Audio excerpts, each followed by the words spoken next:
नमस्कार, आप देख रहे हैं स्वराज एक्सप्रेस और मैं हूं आपके साथ वर्षा। बुलेटिन की शुरुआत करेंगे बड़ी खबर के साथ, जहां मध्य प्रदेश छत्तीसगढ़ में मंत्रिमंडल को लेकर हलचल तेज हो गई है। कल दिल्ली में मंत्रिमंडल को लेकर बैठक बुलाई गई है। दिल्ली में कल बीजेपी की बड़ी बैठक है। 17 दिसंबर को लग सकती है नामों पर मुहर। मंत्रिमंडल के नामों की सूची लेकर वरिष्ठ नेता कल दिल्ली जाएंगे। सीएम डॉक्टर मोहन यादव और विष्णुदेव साय बैठक में शामिल होंगे। मंत्रिमंडल विस्तार को लेकर अब हलचलें और तेज हो गई हैं। कल यानी कि 17 दिसंबर को मध्य प्रदेश और छत्तीसगढ़ के सीएम दिल्ली जाएंगे। बैठक होगी मंत्रिमंडल को लेकर, कई नामों पर मुहर लग सकती है।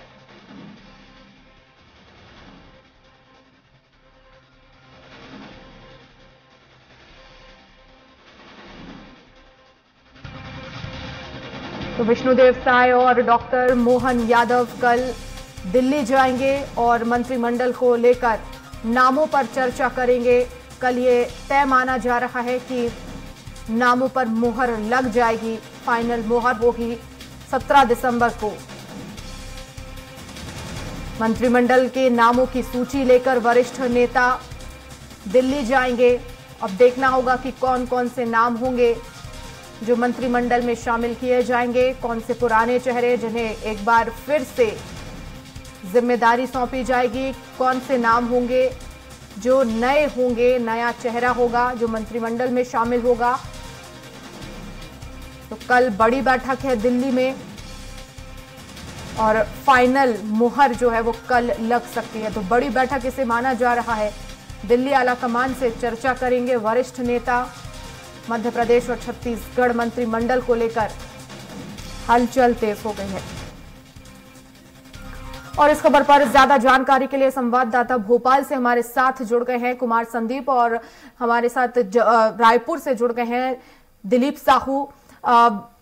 भोपाल से जो हमारे साथ जुड़े हुए हैं संदीप, किस तरह से हम माने, क्योंकि कल जो है वो 17 तारीख है, बड़ी बैठक दिल्ली में बुलाई गई है और ऐसे में ये तय माना जा रहा है कि फाइनल जो नाम है वो कल की बैठक में जो तय कर लिए जाएंगे। संदीप जी बिल्कुल, देखिए वर्षा, जिस तरह के कयास लगाए जा रहे हैं कि जो सीएम डॉक्टर मोहन यादव का मंत्रिमंडल होगा, उसको लेकर जो है गहन चिंतन मंथन जो है बीजेपी में जारी है। बैठकों का दौर जो है प्रदेश से लेकर केंद्र तक जारी है और जो संगठन मंत्री हैं हितानंद शर्मा के साथ ही जो बीजेपी प्रदेश अध्यक्ष बीडी शर्मा के अलावा जो मुख्यमंत्री डॉक्टर मोहन यादव हैं, उनकी एक दौर की बातचीत हो चुकी है वर्षा। और मंत्रिमंडल में संभावित जो चेहरे हैं उनको लेकर जो आलाकमान है उसके साथ में कल गहन चिंतन होगा और इसके बाद जो है कुछ नाम तय हो सकते हैं। बताया जा रहा है कि पहले एक छोटा मंत्रिमंडल होगा जिसमें कि 5 से 7 नाम ऐसे होंगे जिनको की शपथ दिलाई जा सकती है।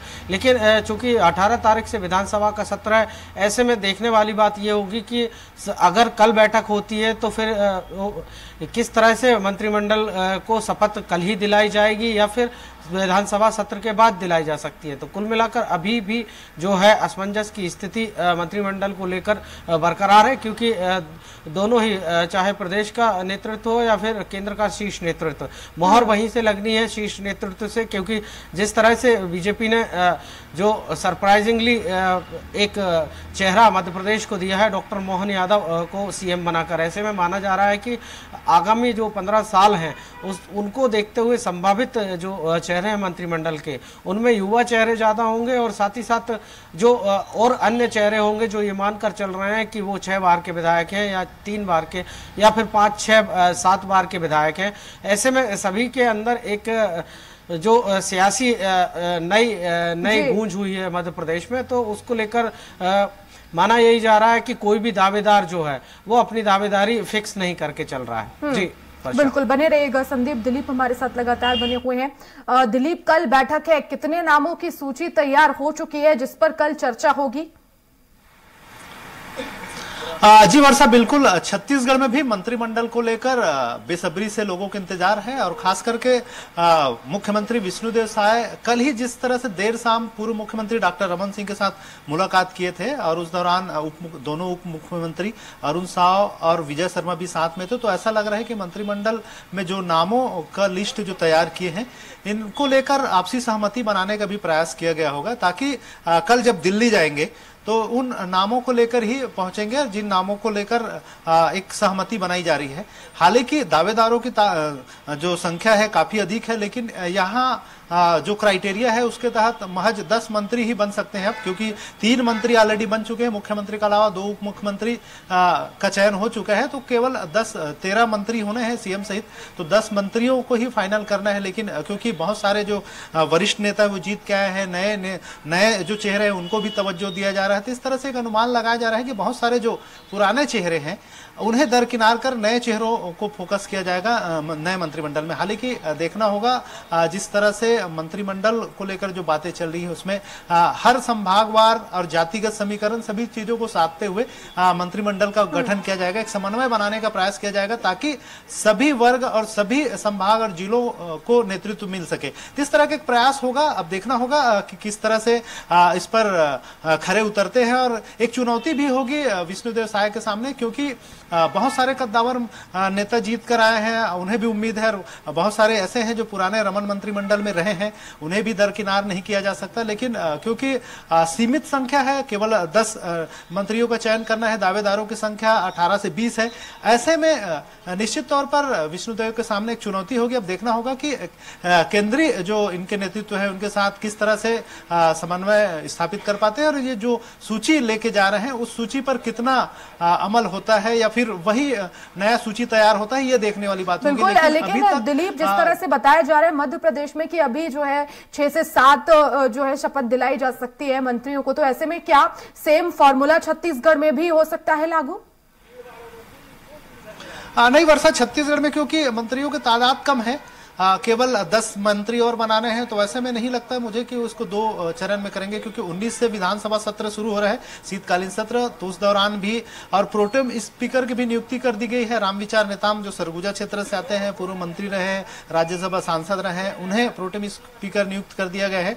तो एक तरह से कहीं ना कहीं ये लग रहा है कि कल ही इसमें मुहूर्त जो इनके जो नामों की लिस्ट है उसमें मुहर लग जाएगी और 18 को उन्हें शपथ दिला दिया जाएगा। तो केवल 10 मंत्रियों को शपथ दिलाना है, तो मुझे लग रहा है कि इसमें 2 पार्ट नहीं करेंगे, क्योंकि मध्य प्रदेश का मामला अलग है, वहां मंत्रियों की तादाद भी बहुत ज्यादा है, इसलिए कहीं ना कहीं वहां वो फार्मूला जो लागू किया जा सकता है। लेकिन छत्तीसगढ़ में वैसा नहीं है। छत्तीसगढ़ में सभी जो 10 नए मंत्रियों के नाम को घोषणा करना है, मंत्रिमंडल में शामिल करना है, उन्हें लगभग कल ही तय कर लिए जाएंगे और परसों मतलब 18 दिसंबर को उनका शपथ हो सकता है। उसके बाद फिर विधानसभा सत्र शुरू हो जाएगा। विधानसभा सत्र में तमाम जो नए विधायक है उस सभी को शपथ दिलाएंगे, प्रोटेम स्पीकर। इसके अलावा विधानसभा अध्यक्ष की नियुक्ति ऑलरेडी हो चुकी है, पूर्व मुख्यमंत्री डॉक्टर रमन सिंह को विधानसभा अध्यक्ष घोषित किया जा चुका है।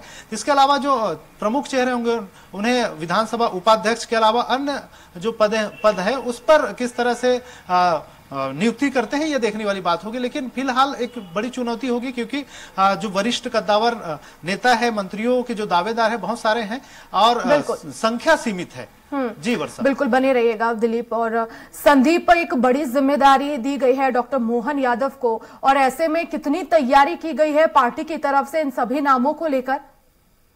जी बिल्कुल, देखिए वर्षा, जो नया मंत्रिमंडल होगा मध्य प्रदेश का, उसमें न केवल 2024 के लोकसभा चुनाव की झलक दिखाई देगी, बल्कि माना यह जा रहा है, तय भी ये है कि क्षेत्रीय और जो जातिगत समीकरण हैं वो इसमें भी साधे जाएंगे। जिस तरह से जो ओबीसी चेहरा मध्य प्रदेश को दिया है, इसी तरह के क्षेत्रीय और जातिगत जो समीकरण हैं वो इस मंत्रिमंडल में दिखाई देंगे। कुल मिलाकर जो 2024 है, हर जिले को प्रतिनिधित्व मिले, इसकी जो संभावना है वो बताई जा रही है। साथ ही साथ जो युवा चेहरे हैं उनके भी जो है इस मंत्रिमंडल में लगातार जो 3 बार के चूंकि विधायक बने मुख्यमंत्री मोहन यादव अब मुख्यमंत्री बन चुके हैं, ऐसे में कोई भी क्राइटेरिया फिक्स नहीं है बीजेपी में। पहली बार विधायक बने राजस्थान में भजनलाल शर्मा को मुख्यमंत्री बीजेपी बना देती है। तो कुल मिलाकर सभी जो 163 विधायक हैं उनमें से उनमें से जो कुछ चेहरों को अगर छोड़ दिया जाए तो बाकी जो 5 सांसद भी विधायक चुनकर आए, कहीं ना कहीं मोहन यादव की एक टीम में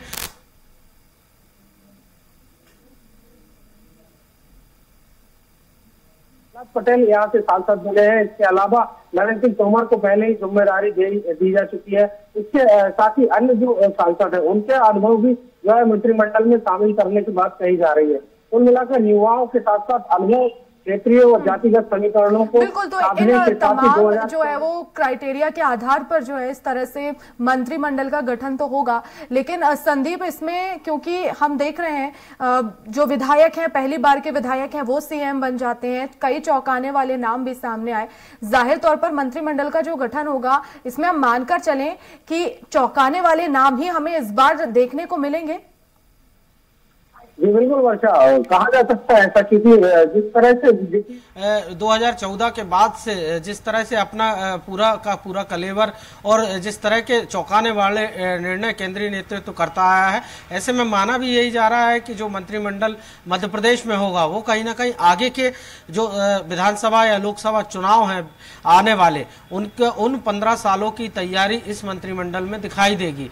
कुल मिलाकर सिंधिया समर्थकों की अगर बात की जाए तो 2-3 जो चेहरे, पुराने चेहरे हैं, वो इसमें शामिल रहेंगे। बात की जाए गोविंद राजपूत की या ज्योतिरादित्य सिंधिया के हनुमान कहे जाने वाले तुलसी सिलावट की, ये मंत्रिमंडल में शामिल हो सकते हैं। इसके साथ ही जो बीते जो कमलनाथ सरकार के बाद शिवराज सरकार में स्थान नहीं पा पाए थे या फिर उपचुनाव में हार गए थे, उनको भी ऐदल सिंह कंसाना का नाम इसमें शामिल है। इसके साथ ही साथ जो महिलाओं की अगर बात की जाए तो महिलाएं भी इस बार बड़ी तादाद में जीत कर आई हैं। तो देखने वाली बात ये होगी कि कृष्णा गौर भी इसमें शामिल हो सकती है मंत्रिमंडल में। वर्षा, बिल्कुल, बहुत शुक्रिया संदीप तमाम जानकारी के लिए। दिलीप, आपका भी बहुत शुक्रिया।